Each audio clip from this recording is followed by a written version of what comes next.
মহিলা ICDS প্ৰজেক্টৰ পৰা আহক ৰিজুমণি দাস আৰু ৰুণজুন হেন্দি।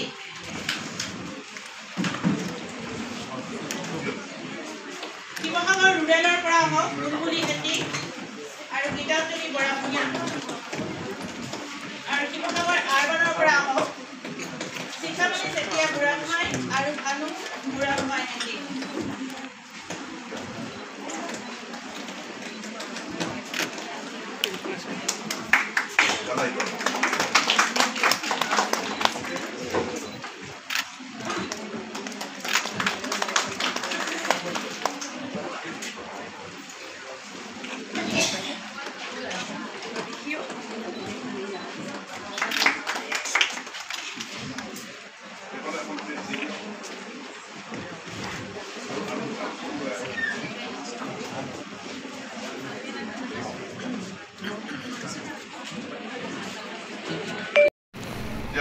চৰকাৰে এটা মিছন মোডত অংগনবাড়ী কেন্দ্ৰসমূহ নৱনিৰ্মাণ আমি কৰি আছো।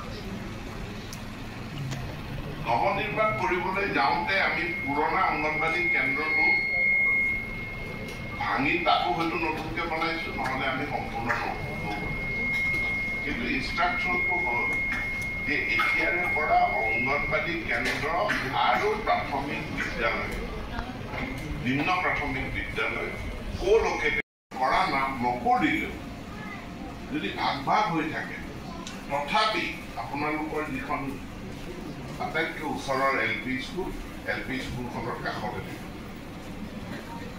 তেতিয়াহ'লেহে আমি যিটো ফাউণ্ডেশ্যনেল লিটাৰেচি এণ্ড নিউমেৰেচি, বুনিয়াদী মানে যিটো শিক্ষা, বুনিয়াদী সাক্ষৰতা আৰু সাংখ্যিকতা, সেই জ্ঞানখিনি সেইখিনি আমি ছাত্ৰ ছাত্ৰীসকলক দিবলৈ সক্ষম হয়। বাকী মই ভাবোঁ যে শিক্ষকসকলৰ নিচিনা যিটো সমস্যা, মোবাইল ফোন ব্যৱহাৰ নকৰোঁ, শিক্ষা হেতু ব্যৱহাৰ নকৰোঁ, সেইটো সমস্যা আপোনালোকৰ নাই। কাৰণ ইয়াতে শিক্ষকসকলৰ সমস্যা এই কাৰণেই, কোনোবা আমগুৰিত ঘৰ কিন্তু তেওঁ ডিমৌত তেওঁৰ চাকৰি, গতিকে আমগুৰিৰ পৰা সময়ত তেওঁ আহি নাপায়।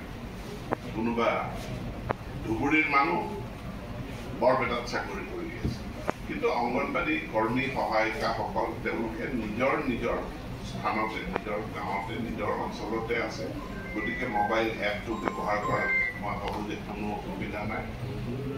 গতিকে এটা স্মাৰ্টফোন আজি আপোনালোকক দিয়া হ'ব, আৰু এই স্মাৰ্টফোনটো ব্যৱহাৰ কৰি পোষণ ট্ৰেকাৰত আপোনালোকে বাকী কামো কৰিব ইয়াৰ জৰিয়তে, কিন্তু পোষণ ট্ৰেকাৰত আপোনালোকে ডাটাখিনি দিলে চৰকাৰে সেইটোৰ ওপৰত ভিত্তি কৰি পৰিকল্পনা প্ৰস্তুত কৰিব পাৰে। আমাৰ ইয়াত এতিয়া শিশুৰ মৃত্যুৰ হাৰ কমি গৈছে, শিশুৰ এভাৰেজ স্বাস্থ্য তাৰ কেনেকুৱা, এইবিলাক সম্পৰ্কে গোটেই তথ্য আমি পোষণ ট্ৰেকাৰৰ, এইখিনি আপোনালোকে জানে, আপোনালোকে কৰি আছে, খুব ভাল কামে কৰি আছে। গতিকে মই আজি আপোনালোকৰ হৈ ডাঙৰীয়া উপায়ুক্তদে আমাৰ প্ৰাক্তন বিধায়ক চৌধুৰী ডাঙৰীয়া প্ৰমুখ্যে আমাৰ উপস্থিত ইয়াত উপস্থিত দলীয় কৰ্মকৰ্তাসকল, বিষয়াসকল আৰু সমাজ কল্যাণ বিভাগৰ ইয়াত উপস্থিত জিলা বিষয়া প্ৰমুখ্যে শিক্ষাৰ দায়িত্ব অংগনবাড়ী কৰ্মীয়ে পালন কৰিব লাগিব।